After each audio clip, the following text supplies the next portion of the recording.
Lost your PCN number and don't know what to do? Well, thankfully there is hope and you should still be able to sort it out before things turn nasty. Let's look at how to recover a lost PCN number and what could happen if you just ignore one. PCNs, or penalty charge notices, are issued by local authorities like councils and sometimes the police. They cover a number of contraventions, such as committing parking violations, like not paying to use a council car park space or overstaying the time that you paid for, and they also cover some road violations, like wrongly entering a bus lane or parking on double yellow lines. Unpaid road fees, like the London congestion charge, could also see you issued with a PCN.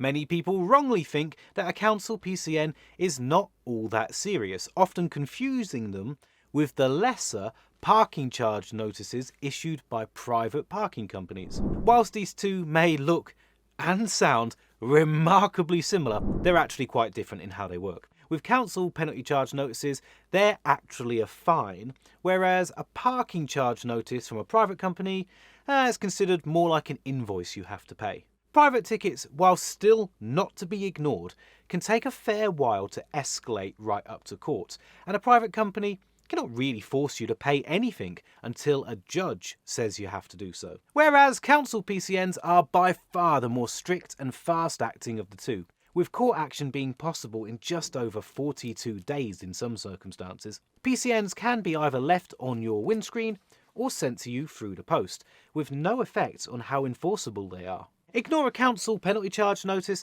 then after 28 days, the council's going to send you out a notice called a charge certificate. This notice isn't just there to inform you that you've missed the payment deadline, it's also there to increase your fine by 50%, and you'll then only get 14 days to pay this, or a court order will be issued, and that could result in the use of a bailiff. In short, if it's a penalty charge notice from the council, then either pay up or appeal promptly. Never ignore it.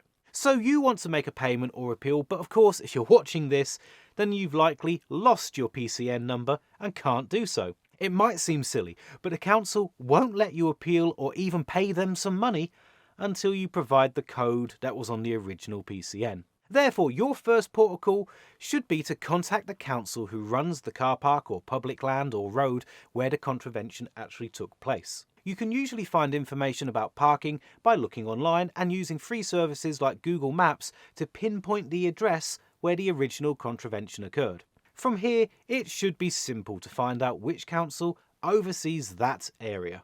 Alternatively, you could return to the car park or the road in question and check the signage which the council is obligated to clearly display. If that signage or road markings aren't clear, by the way, then take the opportunity to snap a few pics, because you could possibly use that in an appeal. Once you've got the right council details from either looking online or from that signage, then give them a call as soon as possible. Though often you're going to have to communicate by an email, which means you've then got to wait for a response. Another reason why it's best to do this all as soon as possible. You'll need to have some information ready when you contact the council. Usually the time and date of the parking contravention, the address of the incident, and your vehicle reg. Some councils may actually want some further information, like some details from your car's V5 or from your driving licence.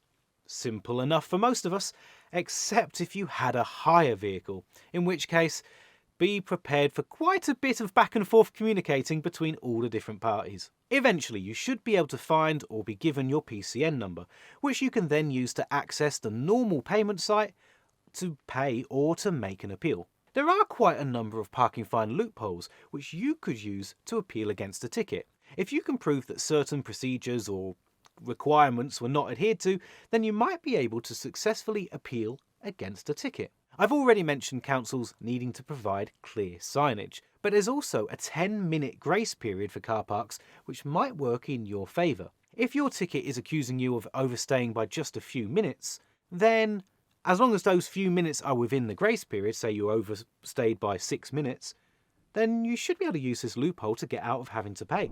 If you were issued a ticket while stranded due to a vehicle breakdown, then so long as you have an invoice or some sort of evidence from the mechanic, then this should be enough to get you off the hook. In fact, if you can prove that almost any genuine emergency prevented you from leaving a car park on time, then that should give you good grounds for an appeal. Broken parking machines are one of the most common excuses for getting out of paying a ticket. However, some private car parks state that you should not park when the meter isn't working. But are those signs clearly marked and easy to see? Again, just like with the road markings and signage, snap a photo and use it in your appeal. Some payment machines ask you to enter your vehicle's registration number. If you got a ticket simply because you entered the registration slightly wrong, then you shouldn't have to pay. If you're still in any doubt about a lost PCN number or you want help with an appeal, then you may want to speak to a solicitor for some expert advice. This could cost far less than you imagine, with there now being many online solicitors who are quick to contact, easy to speak to, and very often far cheaper than meeting one in person. For instance, JustAnswer has a trial that allows you to contact a solicitor for just £5. My colleague used their service and he managed to save over £270 on a ticket. There's a link to JustAnswer's trial in the description, and if you use that, you'll also be supporting Money Nerd, so thank you.